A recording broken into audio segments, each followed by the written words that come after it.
Magandang gabi Pilipinas, narito na po ang latest sa layan ng ating panahon. Naglabas po ng abiso ang Pag-asa tayo po dito.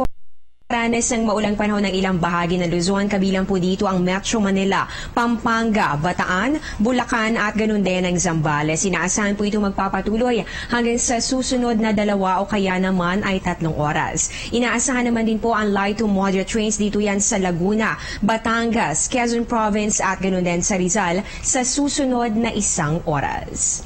Samantala, tulad po ng inaasahan na forecast po ng Pag-asa, natuloy na nga ang paglabas ng Bagyong Falcon sa ating Philippine Area of Responsibility. Ayon kay Pag-asa weather forecaster Buddy Javier, kasalukuyan pa rin itong tinutumbok ang direksyon patungo po yan sa China, kung saan inaasahan naman ang landfall activity within the next 24 hours. Bagamat nasa labas na ng ating PARPA, lakasin ng bagyo ang hanging habagat na siyang magpapaulan pa rin sa ilang bahagi ng ating bansa. Inaasahan nga po ang monsoon rains na posibleng magdulot pa rin ng pagbaha o pagguho ng lupa dito yan sa Metro Manila, Ilocos Region, Cordillera, Central Luzon, Calabarzon at pababa po yan dito sa may bahagi pa ng Mimaropa.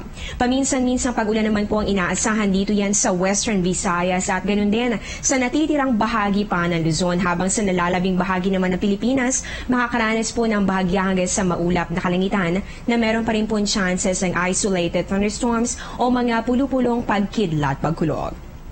Samantala, nakataas din po itong gale warning ng Pag-asa dito po yan sa buong seaboards ng Luzon at ganoon din dito sa buong ng Visayas. Ibig sabihin po nito, makakaranas pa rin dito ng maalon hanggang sa napakaalong kondisyon ng karagatan, kaya hindi pa rin po pwedeng pumalaot ang mga mangingisda o sino man na may maliit na sasakyang pandagat.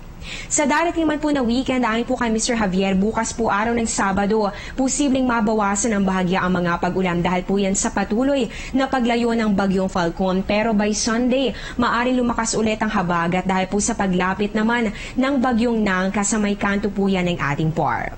At dahil nga po patuloy ang pagpapaulan ng hanging habagat, ating balikan kung ano nga ba ang katangian ng weather system na ito. So ang habagat po ay mainit at malinsangang hangin na nagmumula sa timog-kanlurang bahagi ng ating bansa. Nagdadala po ito ng matinding lalong-lalo na sa kanlurang bahagi ng Pilipinas, at hindi po basta-basta mga pag-ulan ang posibleng maranasan dahil maaaring tumagal yan ng 1 linggo.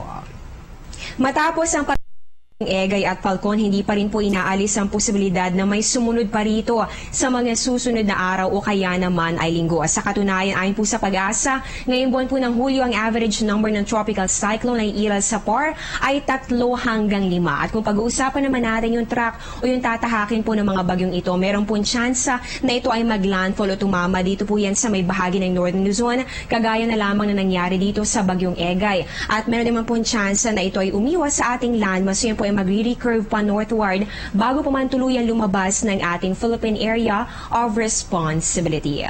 At sa kaugnay po na balita, binabantayan pa rin natin ang Bagyong Nangka sa labas po yan ng ating PAR. Sa ngayon, ito po ay nasa more than 2,000 kilometers silangan pa rin ng north. At maliit pa rin naman ang tsansa na pumasok pa ito ng ating boundary. Gayunpaman, patuloy po nating babantayan ang mga pagbabago sa mga susunod na araw sa tulong po ito ng Pag-asa. Anin po, alamin na po natin ang oras kaya sisikat si Haring Araw para po yan bukas, araw po ng Sabado. Sa ating sunrise, yan po ay 5:33 ng umaga at ang sunset naman ay 6:29 ng gabi. At yan po ang latest mula po dito sa Pag-asa. Abangan niyo po ang susunod kong update sa News Live. Dito pa rin po yan sa Telebisyon ng Bayan. Ako po ang inyong weather lover, Amor La Rosa, na nagsasabing ang taong handa at may nahon, kayang lagpasan ang hamon ng panahon. Magandang gabi po sa inyo lahat and happy weekend.